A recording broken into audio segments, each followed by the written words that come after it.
बताते हुए बहुत दुख हो रहा है, लेकिन आपके पिताजी देश के लिए वीरगति को प्राप्त हो गए।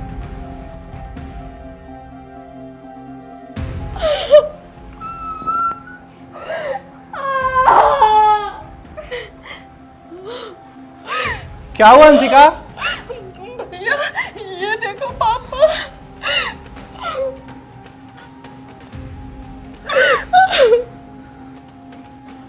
पापा हम नहीं रहे भैया। क्या हुआ भैया, दीदी क्यों रो रही है? बहन, पिताजी नहीं रहे।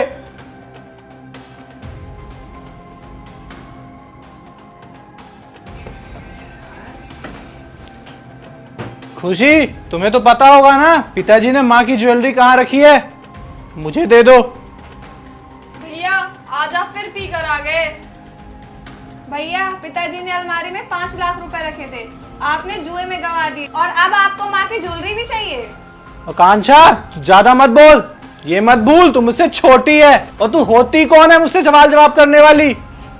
भैया भूल तो आप गए हैं, पिताजी को गए अभी 15 दिन भी नहीं हुए और आप गिरगिट से भी तेज रंग बदल रहे हैं। और हाँ, अब मुझे समझ आया कि पिताजी आप पर भरोसा क्यों नहीं करते थे। भैया आप ये सोचिए कि आप अगर इसी तरह अय्याशी में पैसा उड़ाते रहेंगे तो हमारा क्या होगा। मुझे नहीं पता, तुम लोग को जहां जाना है वहां जाओ। अगर इस घर में रहना है तो 2 वक्त की रोटी के अलावा कुछ नहीं मिलेगा। और आज से हाँ, तुम दोनों का कॉलेज और स्कूल जाना बंद।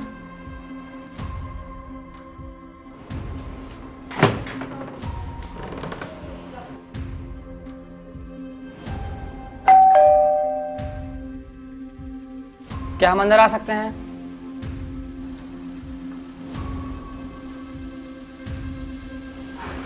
हाँ जी, कैसे आना हुआ आपका यहाँ पे?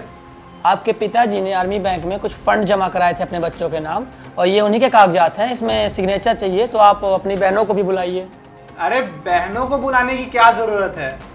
और हाँ, आपके पिताजी ने ये घर और बाकी की प्रॉपर्टी भी अपने बच्चों के नाम की है, तो मुझे उसमें भी सिग्नेचर चाहिए। मुझे पता था मेरे पिताजी मुझसे बहुत प्यार करते हैं, इसीलिए उन्होंने सारी संपत्ति ना मेरे नाम कराई होगी, क्योंकि मैं उनका इकलौता बेटा जो ठहरा।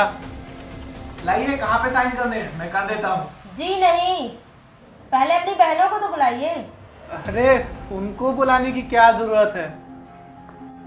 आप बुलाइए तो उनको।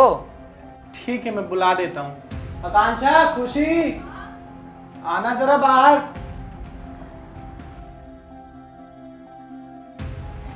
हाँ भैया बुलाया आपने। हंसिका और आकांक्षा आप ही दोनों हैं? यस। इन पेपरों में साइन कर दीजिए।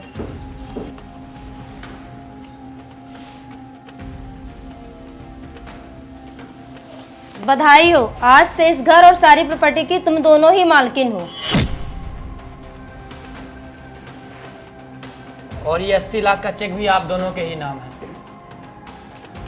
आप लोग झूठ बोल रहे हैं, मेरे पिताजी ऐसा कभी नहीं कर सकते। पक्का ये चेक और प्रॉपर्टी मेरे नाम पे किए होंगे, क्योंकि मैं उनका इकलौता बेटा हूं और ये सब मेरा है।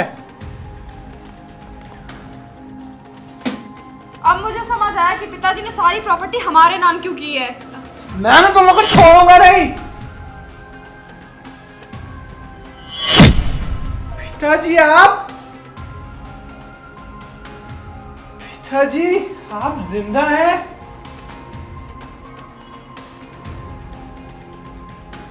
सर, आपने तो बोला था कि मेरे पिताजी जंग में शहीद हो गए हैं, फिर ये? बेटा, अगर मैं ये सब नहीं करता तो तुम्हारी असलियत कैसे पता चलती? बेटा, मेरे जाते ही तुमने मेरी बेटियों का जीवन नरक कर दिया। तेरे जैसी औलाद होने से अच्छा है कि भगवान मुझे एक बेटी और दे देता। तो इसी वक्त मेरे घर से निकल जा, मुझे तेरे जैसे औलाद की कोई जरूरत नहीं है। अब मेरी बेटियां बेटों से कम नहीं है।